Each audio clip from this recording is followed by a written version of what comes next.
My name is Ashadri Kapasa. I'm a businessman. We are agents of a few mines in DRC, in Congo.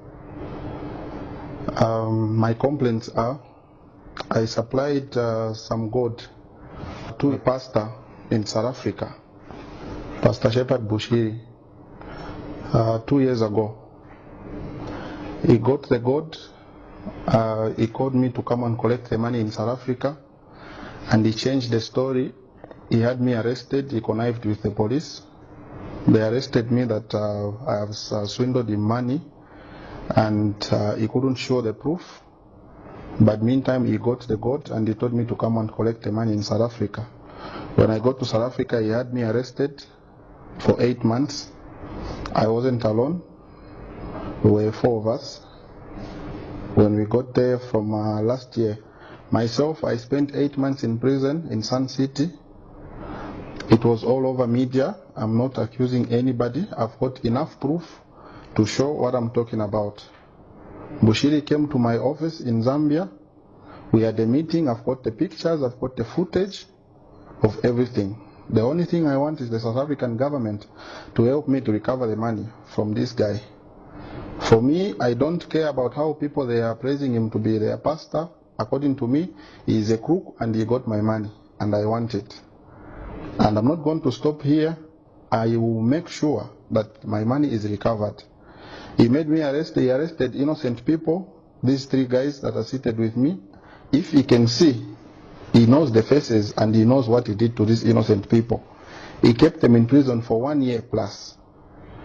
So really, if now that the South African system it has allowed to make sure that this guy is now on board and is going to face charges, he needs to pay back my money and he needs to compensate these people for arresting them for 1 year without them knowing anything. Like I said, I will not stop here. What I want is the money for the goods that he got. I've got all the proof. I've got the pictures. I've got the emails. I've got the messages from his phone and my phone. So it's not that there was a mediator between me and him. What he did was, he told me to go to South Africa. When you arrive, you call me. When I arrived in South Africa, I called him. He said, I'm a bit busy. I'll send my people to see you. Go to Michelangelo. That's when we went to Michelangelo. He said, okay, wait there for an hour. The money will be coming. When we were waiting for the money, it's the time that the police came and they arrested me for fraud. And I am not a fraudster. What I want is my money. He knows where he got the things and he knows how he shipped. I've got the information, even the time that he came with his jet in Zambia. I've got everything. So if he's going to prove, or if he wants to say no, I've got enough proof to prove what I'm saying. What I want is the money, and that's all. So I'm appealing to the South African government. I need help. Because this guy, according to me, he told me I cannot do anything to him. He's untouchable. If I step my foot in South Africa, he will kill me. Currently that we are talking, my passport is blocked. I cannot go to South Africa. I have got a ticket which I will show. I went to the airport in Zambia. I checked in. They refused that the South African government, they've refused you to go in South Africa. So I cannot even step my foot there. The reason, he knows why he did that. After he got the money, he's paid people so that I cannot go to South Africa to claim my money. So this is the only way. I think if I can go on media and speak to people, it's the only time the message will reach him, because I'm unable to go to South Africa. If anybody can go and scan my passport, you'll see that I am blocked. I cannot go to South Africa. Okay. So my question is, you earlier indicated that this happened 2 years ago. You got arrested, and soon after you came out, what other efforts did you make, and how much worth was the gold that you supplied to him? The gold was 500 kgs. It was worth $16 million, according to the agreement that we agreed, because I was selling him at $32,000 per kg times 500. I have got the proof of his wife holding my gold, the gold that they are posting on media that they were smuggling in South Africa. That is my consignment, and the wife knows very well. I've got more photos of more than what you are seeing on the media. That is his wife. His wife flew here. I've got pictures of him, myself, and his wife. I've got pictures of him and myself in his house in South Africa. I've got everything. Also, as a kind of effort, what efforts did you make after that to try and address the situation? The only effort I was making is to make sure that I'm released. Even my embassy in South Africa, they know. You can ask his Honorable Emmanuel Mwamba. He used to come to court also to follow up the case to make sure that we are treated fairly.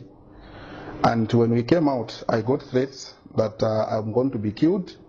I must make sure that I leave South Africa. I went to Pretoria at the embassy. I was given, because they caught my passport. They refused to give me the passport. So I went to the embassy. I got the traveling document. It's the one that I flew in with from South Africa to Zambia. From then, when I got the ticket, I wanted to go back and push to see if I can see other authorities for help. I found that I'm blocked in the South African system. I can't enter. So it's the only effort I've done. So if I am not allowed to go to South Africa, the only way I can is to go through media to make sure that everything is handled accordingly. I will testify to you that I've got pictures that Bushiri came to see me, and I've got evidence that shows that I gave Bushiri the goods that I'm talking about. And I've got evidence that I stayed in prison for 8 months in South Africa. Why I was arrested, I don't know. The only thing is I got acquitted at the court, commercial crime court where I was. They acquitted me. They said, we don't have evidence that really Bushiri gave you the money that is claiming. And yourselves, what we have seen is you don't have a problem. You can go back to your country. So if really I'm claiming, there is no way I can claim the court. There is no way I can claim the documents, everything that I'm talking to you. If you can ask Sun City, it's the prison in South Africa. My record and my names are there. I was in prison for 8 months. I have a contract that we signed. It wasn't a street business. We signed the contract. When I got to South Africa, he told me we should go to the South African High Court in Pretoria. We should go and have the contract notarized, which he sent me with his people. We had the contract notarized and the invoice were raised for him to pay the money. So he said, okay, the only way I'm not going to manage to pay you, will you come here so we can have the contract notarized and everything. That's what made me to go to South Africa. Without knowing that, for me, I thought I'm going to see a businessman who came, and I have supplied. Anywhere when you supply goods, you don't get manifest. You supply the goods and then you get the money after. If it was a cash transaction, I would have told him to come with the money and then we exchange. But it was a contract. I worked according to how everybody works. And any company, we don't do cash business in such transactions.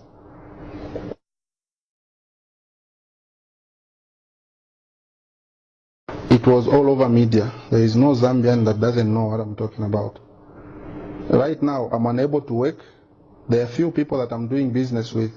Those people who trust me, because if you go on Google, you Google my names, you'll find he has paid people, he has put that me, I'm a scammer. So anybody who's doing business with my company, if they go online, they check that, no, me, I defrauded Bushiri money, and they cannot work with me. So what I'm telling you, if you can go online, you check everything, you'll see enough proof.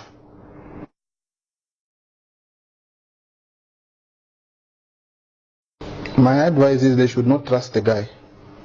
If he's a businessman, let him do business in a proper way. He should stop injuring people. He should stop. I cannot say no, people shouldn't deal with them, because I don't know other transactions that he does with people. But where commodities are concerned, they should make sure they should take necessary measures to see that this person they are dealing with has got a background of what he has done to people.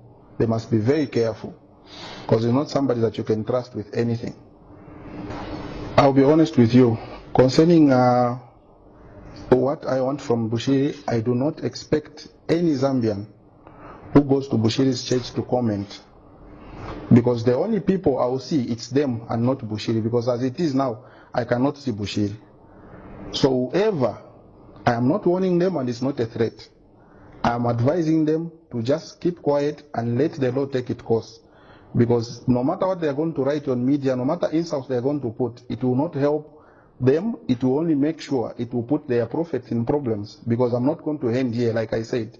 I will use all necessary measures. If it means we should go to the International Criminal Court, which we think all of us will be taken there, I am willing to do that. Okay. My name is Daniel Pili.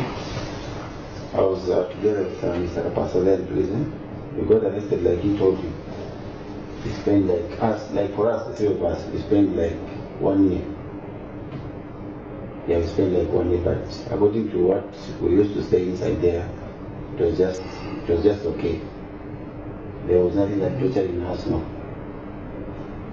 Yeah. How was the experience?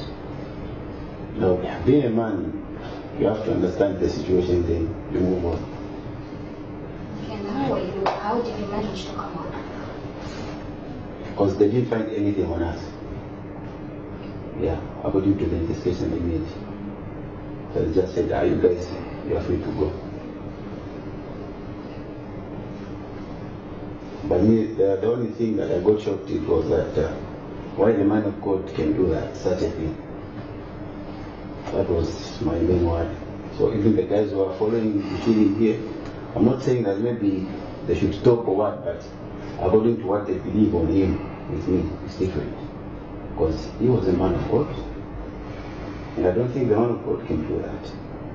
I have a lot of hate with him. And even him carrying a Bible while going around getting people's money, it's a shame. It is a big shame. Like I was saying, I am not claiming. I've got something, if you can check.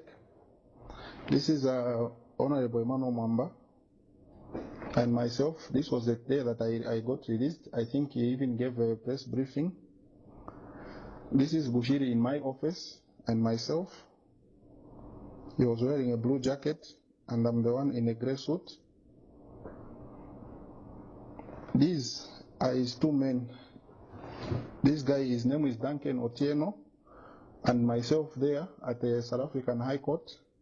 This is their lawyer at the High Court who notarized the contract that, okay, the contract has been signed, everything is ready for the money to be paid. This is Joseph Mudolo. This is the guy who was claiming that he gave me the money, 10.3 million rands, cash that Bushiri sent him to give me, which I did not see. This is Bushiri and myself in my office. And this is my uncle. That is my other business partner. This is Bushiri and myself at my office. This was in Zambia. It wasn't in South Africa because he followed me here. Those are the pictures. So there is nothing that we are claiming. I was not going to get pictures that he must pray for me. This is myself again with Bushiri. I was showing him things on my computer, trying to show him what we work and what we supply. So for me, I didn't go to ask for prophecy or anything. So what I wanted was just the business that we were doing and which he proved. I've got the other documents that are showing where me and myself and himself, where we were exchanging our messages and everything. So I did not, there is nothing that I'm claiming. The number that I have that I was talking to him on is the Malawian number, which I will take out the messages and everything, we'll print and we'll show it to the media. So people can follow our conversation from when he was coming to Zambia, he was starting off coming to Zambia, when he arrived and when he told me, okay, the money is ready, you can come to South Africa. So for me, when anybody who is going to say, no, Bushiri is a man of God, for me, he's not a man of God, he's a fraud. And those people who are saying, no, he's a man of God, they are lying, they are not lying. If I can come from Zambia and say what I'm saying now, then you must know what we are dealing with. To be honest, I'm only human. If I can see Bushiri now, where is the hospital or the police where he's staying, or the funeral house or the graveyard, I cannot give him 1 inch. I will make sure I'm with him until I get the money. Because the treatment we got in South Africa, it wasn't okay. One, he has ruined my reputation. Two, my business cannot move well. It's because people all over, they know that me, I got money from him. So what I'm telling you now, it's the actual story, and I have enough proof. Amen.